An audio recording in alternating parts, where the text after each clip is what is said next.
Hello student, मैं shine Luthra. आज मैं आपको क्लास 6 की हिंदी मीडियम की मैथ की प्रश्नावली 14.6 करवाऊंगी। इससे पहले की सभी प्रश्नावली अध्याय जो हमने चैनल में अपलोड कर रखे हैं, ये इस बुक की जो है लास्ट प्रश्नावली है, प्रश्नावली 14.6। हाँ, ये जो हमारा अध्याय चल रहा है ये है प्रायोगिक ज्यामिति, जिसका पहला प्रश्न है इसका 75 डिग्री माप वाले कोण कोण पी ओ क्यू की रचना कीजिए और इसकी सममित अक्ष खींचिए। यानी कि हमें एक कोण बनाना है, कितने डिग्री का? 75 डिग्री का हमारा कोण होना चाहिए। जब हमारा 75 डिग्री का कोण बन जाएगा उसके बाद हमने इसकी सममित अक्ष जो है उसके अंदर खींचना है। तो मैं आपको ये बता देती हूँ कि जब हमें 75 डिग्री का कोण बनाना होता है, पहले मैं आपको रफली बता देती हूँ फिर आपको बना के दिखाऊंगी। जब हम 75 डिग्री का कोण बनाते हैं तो किस तरीके से बनाते हैं? सबसे पहले हम एक रेखा लेते हैं, एक किरण खींच लेते हैं। उस किरण के ऊपर हम क्या करते हैं, जब हम 75 डिग्री का कोण बनाना तो उसके लिए पहले हमें एक 60 डिग्री का कोण बनाना पड़ता है, जो कि इस तरीके से होता है। और उसके लिए हमें एक 90 डिग्री का कोण बनाना पड़ता है, इस तरीके से। ठीक है, तो जब 60 और 90 डिग्री का हमारा कोण बन जाता है तो उसके बीच में जो है हमारा ये 75 डिग्री का जो है कोण बनता है। और जब हमारा 75 डिग्री का कोण बन जाएगा तो उसके बाद हम जो है इसका क्या करेंगे, इसकी हमने सममित अक्ष जो है वो खींचना है, यानी कि सममित अक्ष इसका। फिर हमने इसको, जिसको हम संधि भाजक भी कह सकते हैं, फिर हम जो है इसका इस तरीके से एक समधि अक्ष जो है, सममित अक्ष जो है इसका बीच में खींचेंगे। ठीक है, आपको ये बात समझ आ गई कि 75 डिग्री का कोण बनाने के लिए पहले हमें 60 डिग्री का बनाना पड़ेगा और 90 डिग्री का। उसके बाद जो है हम इसके अंदर 100 और सॉरी फिर हम इसके अंदर 75 डिग्री का कोण बना पाएंगे।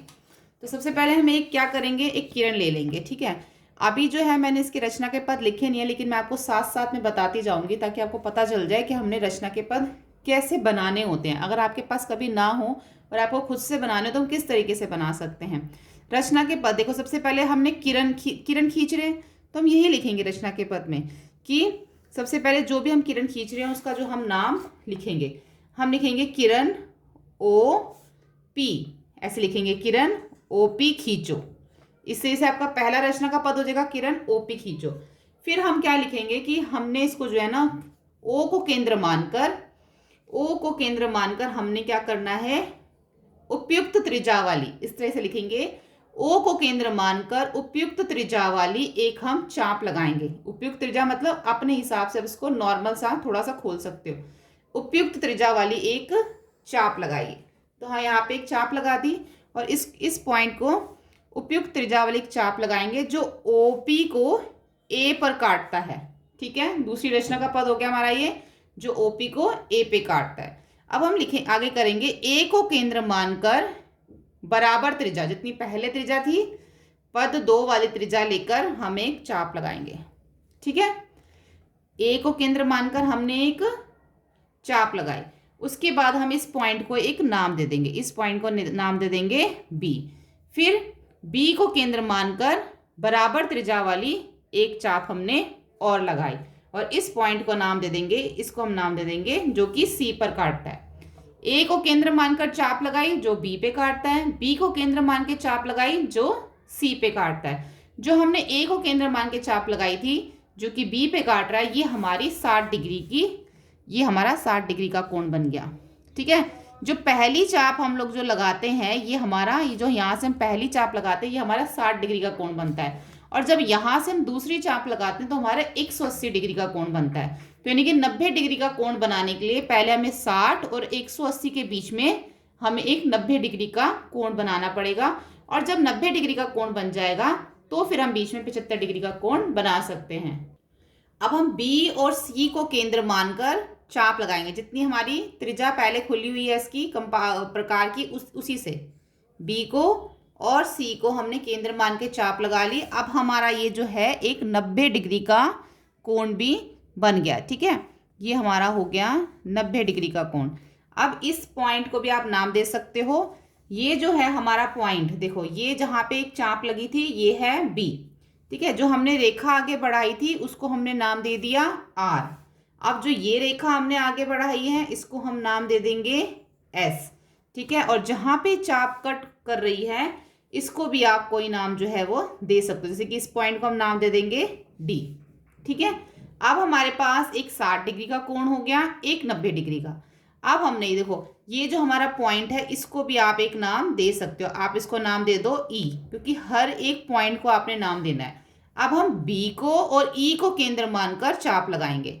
एक लगाएंगे हम बी से और एक लगाएंगे हम ई से। ठीक है, ये हमारी बीच की हो गई, एक पॉइंट ये हो गया। अब ये जो है हमारा कौन सा कोण बना है, 75 डिग्री का हमारा ये कोण बना है जो हमें बनाना है। ये हो गया हमारा 75 डिग्री का कोण। इसका हम नाम देंगे, जो कि उन्होंने हमें पी ओ क्यू बनाने के लिए बोला था। ये पी है, ये ओ है, और इसको हम नाम दे देंगे क्यू। अब हमारा पी ओ क्यू जो है हमारा 75 डिग्री का कोण बन गया। अब हमने पी ओ क्यू का क्या करना है, सममित अक्ष जो है उसके अंदर खींचनी है। तो अब हम क्या करेंगे, पॉइंट ए लेंगे, और ये जो पॉइंट बीच में ये है जो हमने 75 डिग्री का कोण बनाया है, इस पॉइंट को भी आप एक नाम दे दो एफ। अब हम एफ को और ए को केंद्र मानकर दो यहाँ पर चाप लगाएंगे, और उससे हमारा ये सममित अक्ष जो है वो बनेगा। तो एक हमने क्या लगानी है ए से, और एक हमने लगानी है एफ से। ठीक है, ये दो हम यहाँ से चाप लगा देंगे। ठीक है, और ये यहाँ से इसको लगाने के बाद हम इन दोनों को आपस में जोड़ देंगे, और यही जो है इसका सममित अक्ष जो है 75 डिग्री का बना। अब जो हमारी दो मेन लाइनें थी, एक तो हमको 75 डिग्री का कोण बनाने के लिए बोला था, इसलिए हमने उसको पूरा ड्रॉ किया है, और एक हमने सममित अक्ष वाली लाइन को पूरा ड्रॉ किया है। बाकी जो ये दो लाइनें हैं ये 60 डिग्री का और यहाँ पे 90 डिग्री का कोण बना रही है, जो कि इन्होंने हमें बनाने के लिए बोला नहीं था, लेकिन बिना 60 डिग्री के और 90 डिग्री के 75 डिग्री का कोण नहीं बन सकता था। तो जो दो मेन लाइंस है उसको आप पूरा ड्रॉ कीजिए, और बाकी जो दो किरणें हैं उसको आप इस तरीके से ड्रॉ कर लीजिए, जिससे पता चल जाएगा कि आपने 75 डिग्री का कोण बनाया और इसका सममित अक्ष भी जो है आपने किया है। अब आप इसको भी एक नाम दे दो ओ, और यहाँ पे इसको नाम दे दो, आप इसको टी दे दो, ओ टी। ओ टी जो है वो क्या है, एक सममित अक्ष है। किसका सममित अक्ष है, ये पी ओ क्यू का जो ओ टी है एक सममित अक्ष है। ठीक है, नाम आप अपनी तरफ से भी दे सकते हो।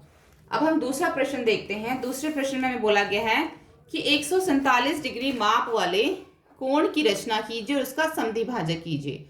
अब जो 147 डिग्री का कोण जो है वो हम प्रकार से हमारा नहीं बनता, वो हमें जो है डी की हेल्प से, चांदे की हेल्प से, यानी कि जिसको प्रोटेक्टर भी कहते हैं, इसकी हेल्प से हम बनाते हैं 147 डिग्री का कोण।